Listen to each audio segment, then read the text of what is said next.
नमस्कार साथियों, स्वागत है आप सभी का वाईफाई स्टडी पर। मैं हूं अंकित अवस्थी। आप लोग मेरे साथ में हैं एक ऐसे सेशन में जिसकी डिमांड छात्रों द्वारा बहुत लंबे समय से बनी हुई थी। मेरे प्यारे साथियों, आप में से बहुत सारे मित्र मुझसे यही सवाल काफ़ी लंबे समय से पूछ रहे हैं और ये जानना भी चाहते हैं कि सर इस एग्ज़ाम पीरियड में, क्योंकि असल में जब हमारा एग्ज़ाम होना था उस समय लॉकडाउन लग गया। अब लॉकडाउन में जो सबसे बड़ा मुद्दा बना हुआ है ना सर, वो यही है कि हम अपने आप को फुल मोटिवेशन के साथ कैसे रखें ताकि उस एग्जाम तक हम अपने जो अंक आज डिजर्व करते थे उन अंकों को हम पा जाएं। हाँ भाई, मेरे साथ जुड़ चुके हैं सुल्तान, अंकित, शिव, प्रीतम, वीरेंद्र शॉ, शिया जाखड़, राहुल राजपूत। हाँ भाई, गुड्डू यूट्यूबर भी हैं, गुजर भी हैं, रामवीर भी हैं। चलिए साथियों, जल्दी से अपने सेशन को शेयर करिए और बहुत सारे मित्रों के लिए जो आज आवश्यक वार्ता है, जो अंकित परिवार के बीच में स्थापित होनी चाहिए, वो लेकर के मैं आपके बीच में हाजिर हो चुका हूँ। संडे का दिन है और संडे के दिन मुझे लगा, दिन भर मैं काफ़ी चिंतन मनन कर रहा था कि विद्यार्थियों के साथ एक संवाद स्थापित किया जाए जिससे कि उन लोगों को ये समझाया जा सके एग्जाम में अपने आप को मोटिवेटेड कैसे रखें। क्योंकि असल में एग्जाम तो होना था इसी टाइम पर जिस समय लॉकडाउन चल रहा है, बहुत सारे एग्जाम ड्यू थे। मैं उदाहरण लेकर के चलूंगा, विद्यार्थियों के मनोमस्तिष्क में इस समय क्या द्वंद्व चल रहा है उनको भी छूने का प्रयास करूंगा और चाहूंगा कि उन तक मैं अपना जो बात आपसे कर रहा हूं वो पहुंचाने में समर्थ हो जाऊं। मेरे प्यारे बच्चों, ध्यान से समझना भाई, हम लोग जब भी एग्जाम में उतरते हैं ना, तो एक एग्जाम की अपनी नियति होती है। क्या होती है? एग्जाम में तीन तरह के विद्यार्थी होते हैं। जैसे एक उदाहरण के रूप में लेके चलते हैं हम, हमने एक निर्धारित डेट तारीख अपन ने सेट कर ली। मान लो कि हमने रख लिया कि भाई हमारा 15 मई को एग्जाम होना था। एक बार के लिए हम ये समझते हैं 15 मई को हमारा एग्जाम होना था। तीन तरह के विद्यार्थी होते हैं परीक्षा में, जो मैंने अपने अनुभव से अब तक विद्यार्थियों से वार्ता करके और खुद ने भी विद्यार्थी का जो समय है वो अनुभव करके ये सीखा है कि एग्जाम में तीन तरह के विद्यार्थी अपीयर होते हैं। कौन कौन से होते हैं? एक वो होते हैं जिनका तैयारी एकदम इतनी बढ़िया है कि उनका तीसरा रिवीजन चल रहा है, थर्ड रिवीजन। और ये हर एग्जाम में होते हैं, क्योंकि ये वाले जो श्रेणी के विद्यार्थी हैं हर जगह होते हैं। और वाकई में ये वो वाले फ्रीडम फाइटर टाइप के लोग हैं जो एग्जाम को एकदम आजाद कर देंगे, मतलब इतना अच्छे से तैयारी करके रख रहे होते हैं। दूसरे विद्यार्थी कौन से होते हैं? अगर रिवीजन के टाइम की अगर हम बात ना करें तो ये विद्यार्थी वो हैं जिनको सीरियस हुए अभी ज्यादा समय नहीं हुआ है, मतलब इनको सीरियस हुए ही पढ़ते पढ़ते 3 महीने हुए हैं, एट मैक्स 3 महीने हुए हैं जब ये सीरियसली पढ़ाई कर रहे हैं। और ये वो विद्यार्थी हैं जिनको जब से एग्जाम का फीवर आने लगा तब से ये समझ में आने लगा, यार मैथ भी करनी थी, यार रीजनिंग भी करनी थी, रीजनिंग में ये चैप्टर ढंग से करने थे, यार मुझे ना इंग्लिश में ये वाली चीजें सिनोनिम एंटोनिम पढ़ने का मन टाइम मिल जाता तो मजा आ जाता। एक और विद्यार्थी होता है जो कह रहा होता है, यार काश जीके है ना बढ़िया तरीके से पढ़ गया होता। एक कह रहा होता है, काश मैंने यार करंट अफेयर का है ना, मतलब 2 महीने का करंट अफेयर और कर लिया होता। यानी ये वो विद्यार्थी है जिसका नाम है काश भाई साहब। ये वो काश भाई साहब हैं जो कि इस समय इस उम्मीद में है कि काश थोड़ा समय और मिल जाता। ठीक है, मजेदार बात बताऊं मैं आपको, इस पूरी तैयारी में अच्छा अब एक विद्यार्थी और है, और वो कौन सा है? ये वाला विद्यार्थी। ये कौन सा है बेटा? ये वो विद्यार्थी है जो हर साल एग्जाम में नया जुड़ता है, हर साल जुड़ता है। ये जैसे मान लो 15 मई का एग्जाम था आपका, तो ये बच्चा वो है जिसका अप्रैल में एग्जाम खत्म हो। जैसे अपन सीएचएसएल की बात करें, चलिए, तो सीएचएसएल का कोई बच्चा था जिसका अप्रैल में एग्जाम खत्म हुआ, ये अपीयर होने वाला है। यानी कि ये ताजा ताजा अपीयर होने वाला बच्चा है, या फिर इसने अभी अपना गोल जो है, जैसे मान लो कोई विद्यार्थी था जो रेलवे की तैयारी कर रहा था, लेकिन उसको लग गया कि भाई रेलवे काफी दिनों से एग्जाम नहीं हो रहा है और रेलवे के अंदर जीके जो है वो बहुत अच्छे लेवल की आ सकती है, क्यों ना मैं जीके की तैयारी शुरू करूं। लेकिन इस विद्यार्थी ने ये कॉल अभी लिया ही है, मतलब कितने दिन पहले? 15 दिन पहले। वो विद्यार्थी है जो कि फॉर्म सबके भरता है। आप इसको ऐसे समझिए कि इसके घर वालों ने इसको समझा रखा है कि बेटा आपको फॉर्म सबका भरना है, मतलब एग्जाम में बैठ बैठ के सीखो कि क्या सही है, एग्जाम से सीखो कि आप कर पाओगे या नहीं। यानी इनके पेरेंट्स ने और इनकी सराउंडिंग में उपस्थित लोगों ने इनको प्रॉपर तरीके से यह समझा रखा है कि आपको एग्जाम के बारे में जो शिक्षा है ना वो इसी तरीके से ग्रहण करनी है। किस तरीके से? या तो आप एकदम ताजा अपीयर होके आए हो, या फिर जिसने अभी अभी गोल में ये एडिशनल इन्वेस्टमेंट किया है कि यार अपन ने सीएचएसएल का फॉर्म तो भर ही दिया था, यार अपन ने एसएससी स्टेनो का फॉर्म तो भर ही दिया था, चल अभी देख लेते हैं। यानी ये वो मित्र हैं जो 15 दिन पहले एक्टिवेट हुए हैं। और इनकी मैं आपको बात बताऊं, ये 15 दिन पहले जो एक्टिवेट हुए हैं ना, इनकी जो संख्या है ये होती तो बहुत सारी है, लेकिन ये बिल्कुल सीरियस नहीं होते। बिल्कुल सीरियस नहीं होते से कैसे अंदाजा लगाएं? हम इसको ऐसे समझ लें कि ये एन मोमेंट पर ये वो लोग हैं जो ढूंढते फिरेंगे कि यार कोई मुझे करंट अफेयर का क्रक्स दे दे, मतलब कोई बस ये बता दे कि ये चीजें आएंगी मैं पढ़ जाऊं। यानी कि ये वो मित्र हैं हमारे जो कि ढूंढते हैं कि कोई क्रैश कोर्स मिल जाए। अगर मान ले कि कट ऑफ 60% पर जाती है और सहमत हो तो थम्स अप करते जाना, क्योंकि आप लोगों के लिए ही ये सेशन लेके आया हूं। हाँ भाई, जितेंद्र, प्रवीण, ईश्वर, प्रवीण और शुभम, रूपाली, जो भी बातें मेरी सुन रहे हैं, चीजों से सहमत हो रहे हो तो एक बार बताते जरूर जाना कि हाँ सर बिल्कुल ऐसा ही होता है ना। और भाई 60% का अगर कट ऑफ जाती है तो सर फर्स्ट टाइम में मैं बैठ रहा हूं, एक काम करता हूं, फर्स्ट टाइम में बस 50% नंबर आ जाए सर मेरे, तो मेरा केवल टारगेट इतना है, मुझे नहीं करनी सर, मैं तो दूंगा तो अगली साल। ध्यान से समझना। और ये हमारे सराउंडिंग में ही होते हैं ये सब, और अगर हो तो सभी लोग बताइएगा ऐसे लोगों से आप मिलते भी हैं कि नहीं मिलते हैं। जो लोग उपस्थित हैं इस समय थम्स अप करें और जल्दी से सेशन को शेयर करें, क्योंकि ये उन सभी विद्यार्थियों के लिए है, क्योंकि हमारे सराउंडिंग में होते हैं साहब ये। आप मानते हैं तो थम्स अप जरूर करना कि बिल्कुल सर ऐसा ही होता है ना बेटा। तो अब क्या होता है, बोले सर बिल्कुल सही कह रहे हो आप, ये वो विद्यार्थी है जो कि बस इस भावना के साथ एग्जाम में आया हुआ है कि यार इस बार बैठ जाऊं मैं, 50% नंबर आ जाए बस अपना तो, और अपना काम बन जाएगा, अगली साल देंगे एग्जाम। बोले गुरुजी इस बार तो मैं बस दे के देख रहा हूं। ये 3 कैटेगरी है ना बच्चों, ये एग्जाम में बिल्कुल होती है। अब मैं आपको बताता हूं सही सच्चाई भी क्या है। ये तीनों कैटेगरी बहुत अच्छे से होती है। आप कोई सा भी एग्जाम लेके उठा के देख लेना मेरे प्यारे बच्चों। अगर किसी एग्जाम में 5 लाख विद्यार्थी बैठ रहे हैं ना, मान लो एक उदाहरण के लिए मैं आपको पॉइंट दे रहा हूं कि अगर किसी एग्जाम में बच्चों 5 लाख विद्यार्थी बैठ रहे हैं, तो यह समझ लेना मात्र 50,000 विद्यार्थी ही सीरियस होते हैं। अब आप पूछेंगे सर ये 50,000 कौन से वाले हैं? बेटा ये 50,000 ये स्टार्टिंग वाले 2 हैं।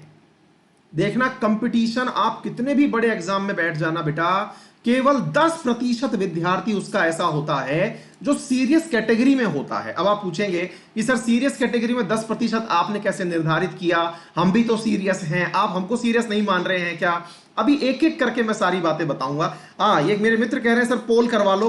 बेटा वो सही कह रहे हो, पोल अपन करवा सकते थे, लेकिन ये अनअकैडमी की क्लास नहीं है। अदरवाइज ना मैं इसको अनअकैडमी पे तो पोल करवा के ले ही सकता था, ठीक है। अच्छा एनीवे, अभी मैं आऊंगा इस बात पर वापस से, लेकिन सवाल अभी तक वही है कि सर एग्जाम का जो लॉकडाउन पीरियड आया इससे नुकसान किसे हुआ?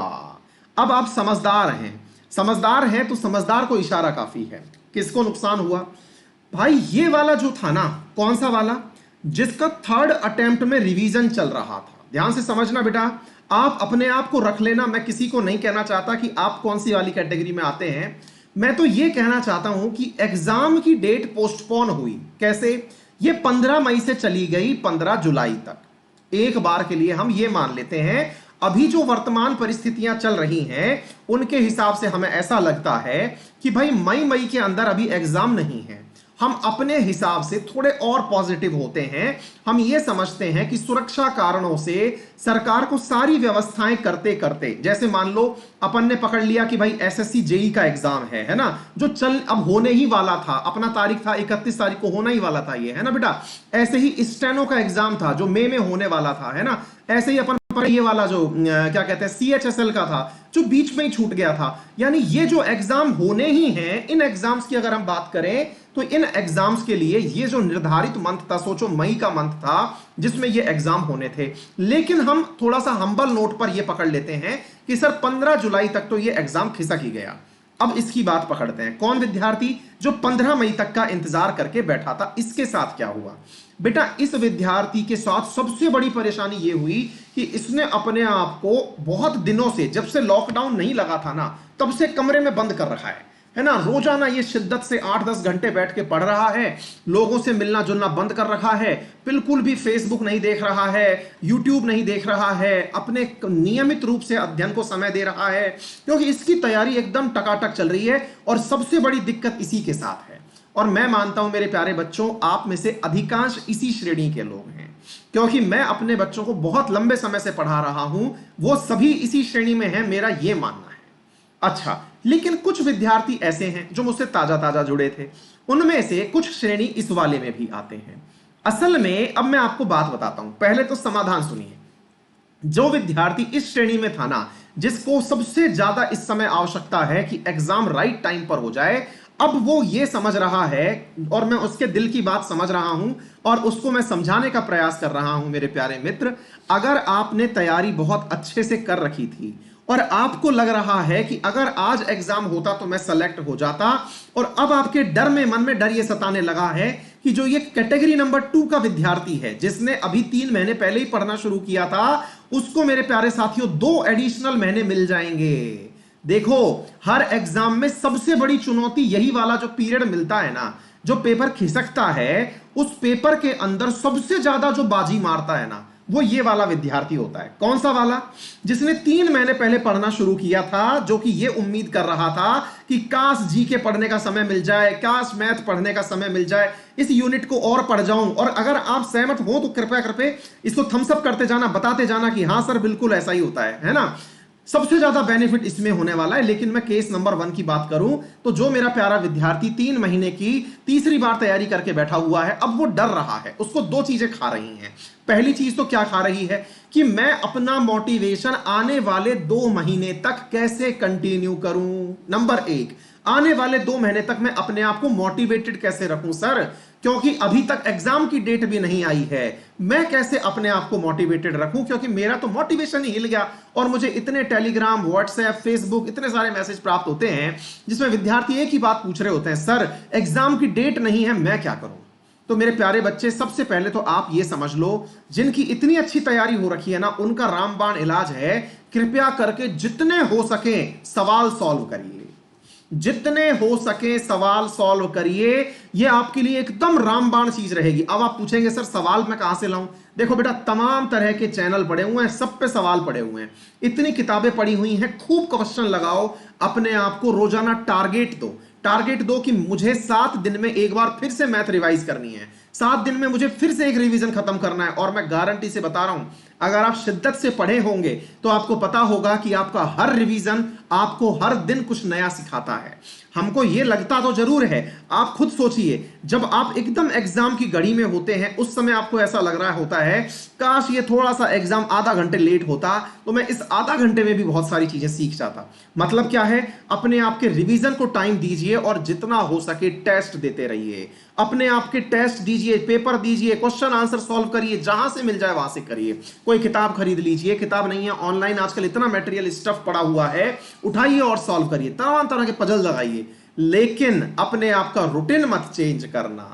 अगर आपने रूटीन चेंज किया, और मुझे मालूम है मेरे जिनके पास सूचना चली गई वो तो नहीं करेंगे, लेकिन बहुत सारे ऐसे विद्यार्थी हैं जिनको सही मार्गदर्शन नहीं मिलेगा, वो इन दिनों आराम से बैठ करके लंबी लंबी तो मूवी देख रहे हैं, आराम से नए नए क्रिएटिविटी कर चुके हैं, आराम कर रहे हैं, अरे अब कोई बात नहीं, अपन ने तो तैयारी बढ़िया से कर ली थी, अब एग्जाम पोस्टपोन हो गया है, जब आएगा तब वापस कर लेंगे। मित्र, आपके दिमाग में जो भी बातें गई है ना, ये फ्लैश मेमोरी में है, खटाक से गायब हो जाएंगी। अपना रिवीजन मत छोड़ देना। ये पहली सीख दे रहा हूं उन विद्यार्थियों को जिनकी तैयारी एकदम हाई लेवल की हो रखी है। बिल्कुल तैयारी मत छोड़ देना भाई साहब। ये तो हो गया केस 1। अब मैं आता हूं अपने उन प्यारे मित्रों के लिए जो कि सबसे ज्यादा मेजॉरिटी में है इस संख्या के अंदर, यानी सीरियस कैंडिडेट का 70% जो है ना वो ये वाला है। और अगर सहमत हो तो थम्स अप करते जाना। सीरियस कैंडिडेट का जो 70% है ना वो ये वाला विद्यार्थी है जो 3 महीने पहले जागा है। 3 महीने पहले क्यों जागा उसकी अपनी कहानी है। हो सकता है उससे पहले वो कोई और एग्जाम की तैयारी कर रहा हो सकता है 3 महीने से पहले उसको क्या है कोई मोटिवेशन नहीं मिला था, किसी कोई अच्छा गुरु नहीं मिला था, उसको क्लासेस नहीं मिली थी, है अपने अंकित परिवार में वो ताजा ताजा शामिल ही हुआ था, पता ही नहीं था पढ़ना कैसे है। तो ये वो विद्यार्थी है जो बेचारा अभी ताजा ताजा जुड़ा है ना, लेकिन मोटिवेशन फुल है, इसके अंदर हाई है एकदम। और समझो कि ईश्वर ने इसने इसी की सुन ली। कैसे ईश्वर ने क्या सुन ली भाई इसकी? तो मेरे प्यारे साथियों, ईश्वर ने इसकी ऐसे सुन ली कि ईश्वर ने इसके लिए एग्जाम 2 महीने खिसका दिया है। मतलब भाई साहब इनके तो लड्डू फूट रहे हैं अब कि एग्जाम खिसक गया तो मैं तो इस बार एग्जाम में 100% क्वालिफाई कर जाऊंगा। लेकिन भाई इसकी स्ट्रेटजी में फॉल्ट आ गया। पता है क्या स्ट्रेटजी में फॉल्ट आया? जहां पर ये आराम से रोजाना 8 घंटे के हिसाब से चल रहा था और मणिये फेर रहा था कि काश थोड़ा सा समय मिल जाए, मैं ये चीज भी कर लूंगा, मैं वो चीज भी कर लूंगा, वहां पर ये रिसर्च करने लग गया। रिसर्च करने लग गया से मतलब समझ रहे हो आप? जहां इसको लगता था कि जीके का क्वेश्चन इतनी देर में बनता है, अब ये पूरी इतिहास की किताब उठा के लगने लग गया पढ़ने के लिए कि प्रॉपर पहले इतिहास सीखेंगे फिर जाकर के हम सॉल्व करेंगे। ठीक है, तो मेरे प्यारे मित्र, जो ये 2 एडिशनल मंथ पाए हुए लोग हैं, ये उदाहरण के रूप में ले रहा हूं मैं, कृपया करके आप समझदारी से निर्णय लें अपनी तैयारी में। निर्णय क्या लेना है? आप अपनी तैयारी में जिस गति से चल रहे थे वैसे ही चलने दें, कोई नई क्रिएटिविटी मत शो कर देना। ठीक है, जो चीज आपको लगती है, देखो बेटा मैं आपको एक चीज बताता हूं, आप अपने दिमाग में हमेशा एक बात मान के चलना। मैं आपको एक बहुत बताता हूं, शायद आपके वो काम आ जाए। देखो बेटा, एक इंपॉर्टेंट चीज क्या होती है, आप कितने भी बड़े धुरंधर हो, आपको कितने भी एग्जाम में तैयारी करने के तजुर्बे हो, लेकिन हर विद्यार्थी को पता होता है कि जो सवाल हमको नहीं आ रहा वो बहुतों को नहीं आ रहा है। जैसे मैं आपको एक उदाहरण देता हूं, एसएससी के एग्जाम की अगर हम उदाहरण के रूप में बात करें ना, तो देखो मैथ बहुत सारे बच्चे तैयार करते हैं और ये मान लो पूरा इंडिया जो है ना वो मैथ के हिसाब से ही चल रहा होता है। दूसरा रीजनिंग को ग्रांटेड लेके चल रहा होता है कि ये तो कर ही आएंगे। तीसरी चीज जो है इंग्लिश, और चौथे नंबर पर क्या लेके चल रहा होता है, वो जीके लेके चल रहा होता है। जीके के बारे में वो क्या सोचता है, अरे अकबर बीरबल तो पूछना है, ये तो कराएंगे। अब मैं आपको बताता हूं असल में क्या होता है। देखो आपने देखा होगा कि एसएससी की कट ऑफ जो है वो लगभग 65% से 70% के आसपास जाती है। कोई सा भी एग्जाम उठा लो आप, 65 से 70% कट ऑफ जाती है। कारण पता है क्या है? जितना भी बालक है ना, जितनी भी बढ़िया कोचिंग चल रही है, जितने भी स्टैंडर्ड के स्टूडेंट चल रहे हैं, वो इन 3 चीजों पर दमादम अपना ज्ञान लगाने लग रहे होते हैं। ये वाला जो पोर्शन है ना, जो बहुत प्यार से बहुत शिद्दत से हो सकता है, इसको वो उठा के रख देते हैं साइड में कि अरे यार ये तो बहुत लेंदी है, ये नहीं होगा।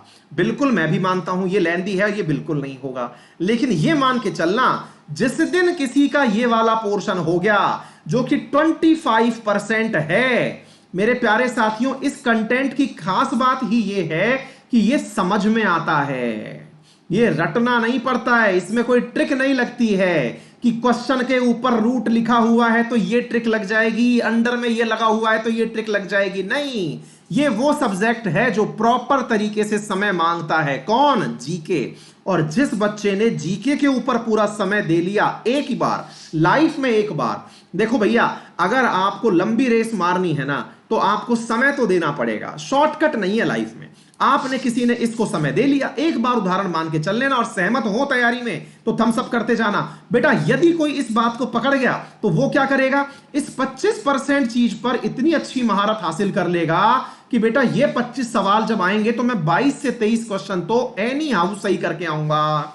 अब सोचो साल भर में एसएससी के 6 एग्जाम होते हैं, उन 6 एग्जाम में ये विद्यार्थी जो है ये 25% को टारगेट कर गया।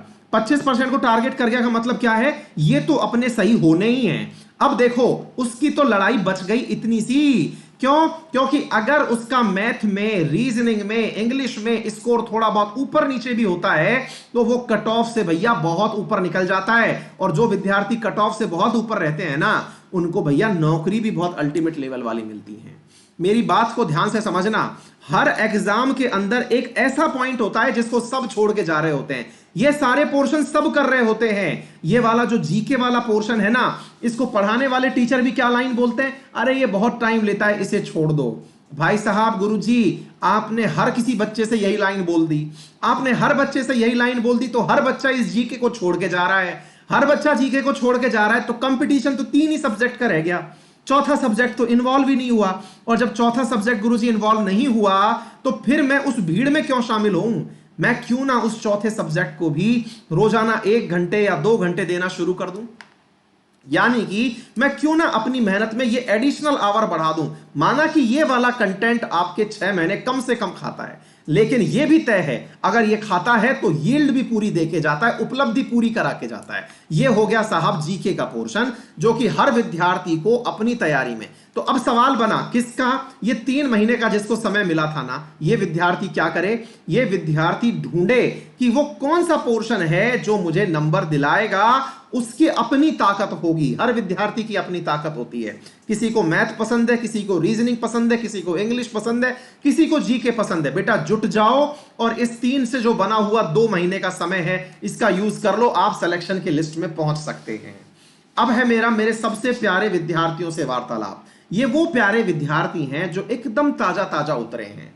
क्यों? क्योंकि अंकित परिवार ने इनको इतना मोटिवेट कर दिया, क्योंकि इनके गोल कभी पर निर्धारित ही नहीं थे। कौन से वाले विद्यार्थी? जो तैयारी में अभी उतरे ही थे। मतलब ये समझ लो, ये वो विद्यार्थी है जो एग्जाम में उतरा ही था। कैसे उतरा था? बोले सर उतरने का क्या मतलब है? भाई इसकी ग्रेजुएशन पूरी हुई थी, या इसका 12th का एग्जाम पूरा हुआ था, या फिर ये अभी तक किसी और चीज की तैयारी कर रहा था। वहां पर ना दिशा थी, ना कोई दिशा की, ना कोई इनकी खुद की कोई दशा थी जिसके आधार पर ये तैयारी कर पाते। ये भाई अपने अपने ताजा ताजा उतरे ही थे। ये उतरे थे और इनके लिए एग्जाम खिसक गया। अब ये कंफ्यूज हो रहे हैं कि यार एग्जाम भी खिसक गया, क्या मैं कुछ कर सकता हूं? भाई साहब आपसे निवेदन है, आप कुछ भी मत करिए। आपसे करबद्ध निवेदन है, जो एकदम ताजा ताजा उतरे हैं उनसे मेरा करबद्ध निवेदन है कि कृपया करके आप इस एग्जाम को छोड़ दीजिए। आप पूछेंगे सर आप तो हमको डिमोटिवेट कर रहे हैं। मैं सर आपका साल बना रहा हूं, अदरवाइज बड़ी दिक्कतें आ जाएंगी आपके साथ। मैं क्या कह रहा हूं ध्यान से समझना। ये जो तीसरा वाला विद्यार्थी है ना, कौन से वाले विद्यार्थी की बात हो रही है बच्चों? ये बात हो रही है जो तैयारी में अभी उतरा है।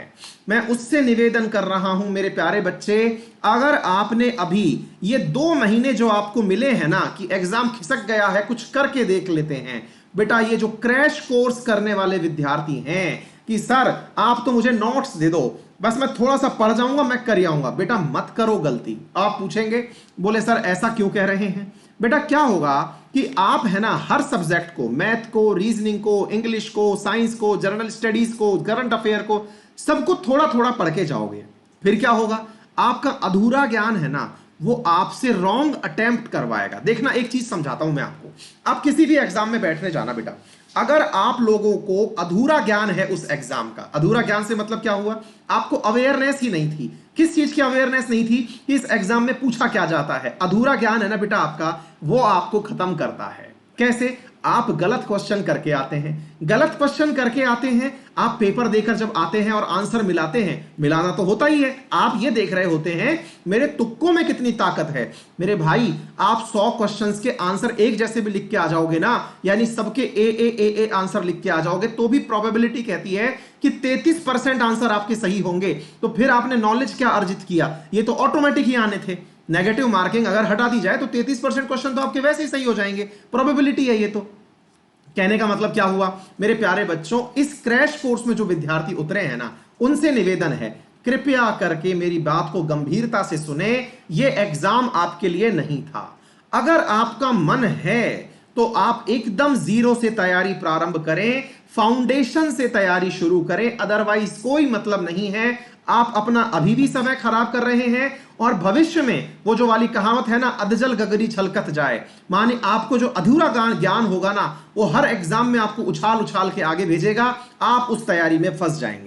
ऐसी स्थिति में मेरा निवेदन है इन फ्रेश बच्चों से, जिन्होंने हाल ही में एग्जाम को टारगेट करना शुरू किया, जो एक क्षेत्र से शिफ्ट होकर दूसरे क्षेत्र में आए हैं, मेरे प्यारे साथियों, उन सबसे निवेदन है कि कृपया करके आप अपने गोल को जीरो से बनाना शुरू करें और अगले वर्ष की तैयारी को आज से टारगेट करें। आप ये मत सोचिए एग्जाम कब है कब नहीं है, आप सोचिए कि कम से कम 1 साल मुझे चाहिए। 1 साल की जो तैयारी है ना मेरे प्यारे बच्चों, ये कहीं जाकर के आप लोगों को, आज एक बात बताओ, आप इस वीडियो साथियों भी मेरे बहुत सारे विद्यार्थी ऐसे होंगे जो मेरे प्लस कोर्स के विद्यार्थी होंगे, जो मुझसे जीके पढ़ रहे होंगे। अगर हो तो कृपया करके थम्स अप करना। जो मुझसे प्लस कोर्स पे जीके पढ़ रहे हैं, आप ईमानदारी से बच्चे जो यहां पढ़ रहे हैं वो बताना।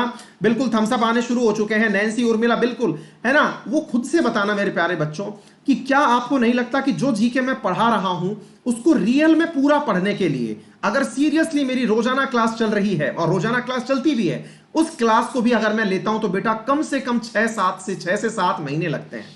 ये 6 से 7 महीने तो मुझे खत्म करने में लग रहे हैं, जिसमें मैं geography, history, polity, economy, science, current affair ये पढ़ा रहा हूं। तो मेरे प्यारे बच्चे, आपका खुद का रिवीजन 2 महीने खाएगा, उसके बाद तीसरा रिवीजन 1 महीना खाएगा, यानी आप खुद जो है ना वो 9 महीने में परिपक्व होते हैं। तो जो फ्रेशर विद्यार्थी है ना, मेरा उससे निवेदन है, बिल्कुल देखिए, सागर, कवि गुजर, सत्यम, मनीषा, रजनीश, प्रवीण, राकेश, विमलेश, मनोज, संगीता कुमार, इतने सारे विद्यार्थी मेरे खुद के अभी हैं, वो खुद इस बात को स्वीकार कर रहे हैं कि सर सच्चाई कह रहे हो आप कि आपका जीके का कोर्स जो है उसको करने में 6 महीने तो कंटिन्यूअस स्टडी चाहिए, क्योंकि हम इतना डिटेल में बिल्कुल नीचे से, मतलब बिल्कुल डेड नाइल से नीचे से उठा करके शुरू कर रहे हैं। समझ गए आप मेरी बात? तो मेरे प्यारे बच्चों, जब हम इतना बेसिक से लेकर के सिलेबस चल रहे हैं, तो ये जो मेरे फाउंडेशन बैच हैं, साल में मैं एक ही बार फाउंडेशन बैच लाता हूं।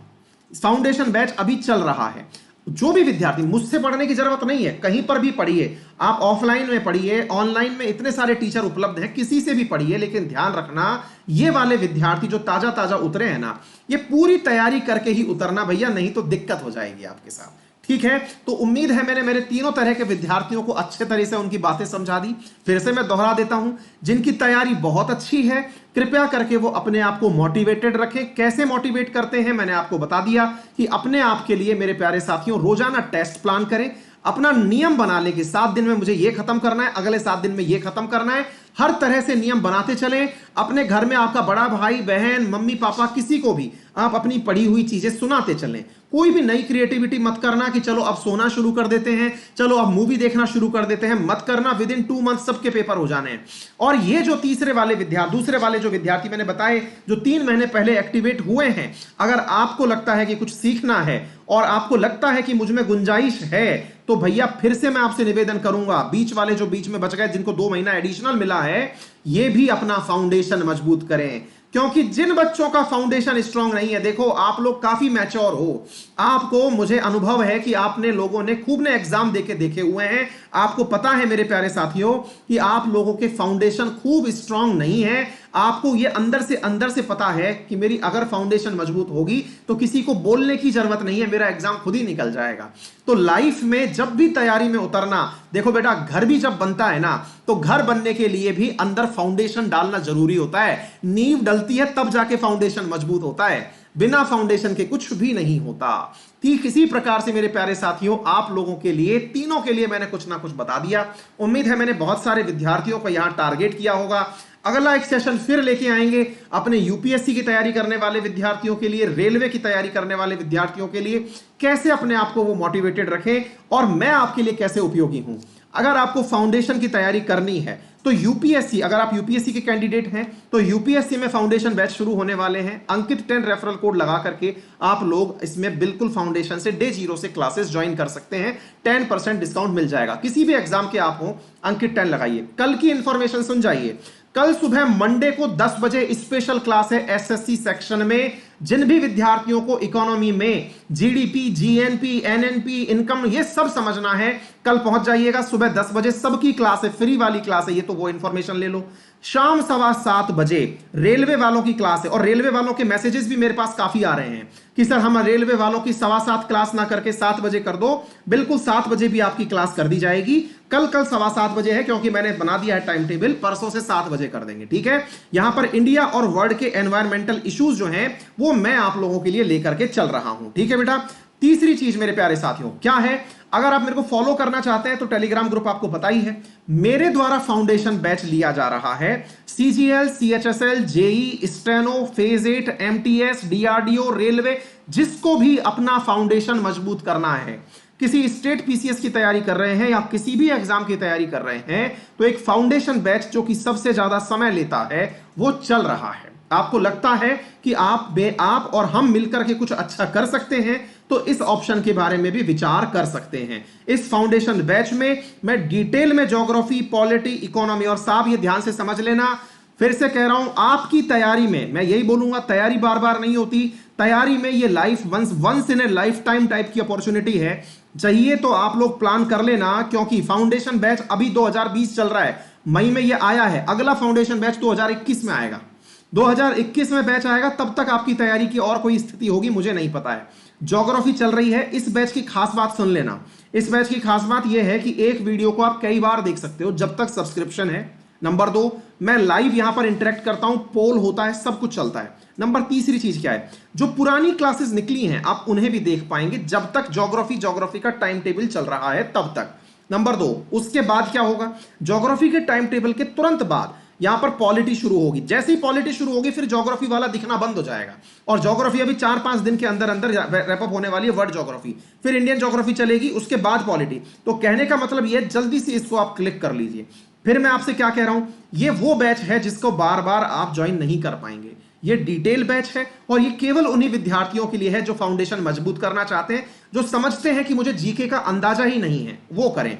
रेफरल कोड अंकित 10 है। कैसे इस क्लास को ज्वाइन करना है ये मैं आपको सिखा देता हूं।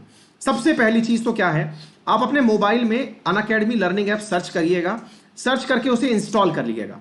अनअकैडमी लर्निंग ऐप वैसे ही सर्च करना जैसे आप अपने फेसबुक, व्हाट्सएप सर्च करते हो ना, वैसे ही इंस्टॉल कर लो।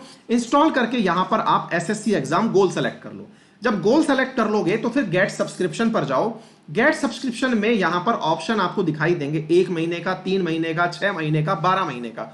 1 महीने का और 3 महीने का प्लान लेना ही मत। आप फाउंडेशन कर रहे हो, मजाक नहीं कर रहे हो। 1 महीने का और 3 महीने का मैं फ्री में पढ़ा दूंगा, ये मेरा प्रॉमिस है। मैं स्पेशल क्लास चला रखी है, आराम से पढ़ो, उससे ज्यादा ज्ञान दे रहा हूं मैं, ठीक है। इसको लेकर के आप अपने आप के साथ धोखा मत करना। अगर आप वाकई में सीरियस कैंडिडेट हैं तो कम से कम 12 महीने का प्लान लीजिए। 6,000 रुपए का प्लान है। रेफरल कोड अंकित 10 यूज करिएगा तो 10% डिस्काउंट मिलेगा। अंकित 10 में स्पेस मत देना, अंकित और 10 के बीच में कोई स्पेस नहीं है, और कैपिटल यानी ANKIT कैपिटल लेटर में बड़े अक्षरों में लिखना है। इससे आपको 10% इंस्टेंट डिस्काउंट मिल जाएगा। ऐसे ही 6 महीने की फीस है 4800 रुपए, वो आपको 4320 का प्राप्त हो जाएगा। इन दोनों बैचेस के अलावा आपके लिए कोई बैच नहीं है। आपको जमता है आप देख लेना, मैं आपके लिए क्या कर सकता हूं मैंने आपको वो बता दिया। आप सभी साथियों से मॉर्निंग में फिर मुलाकात होगी, सभी लोगों से सुबह 6 बजे करंट अफेयर की क्लास में।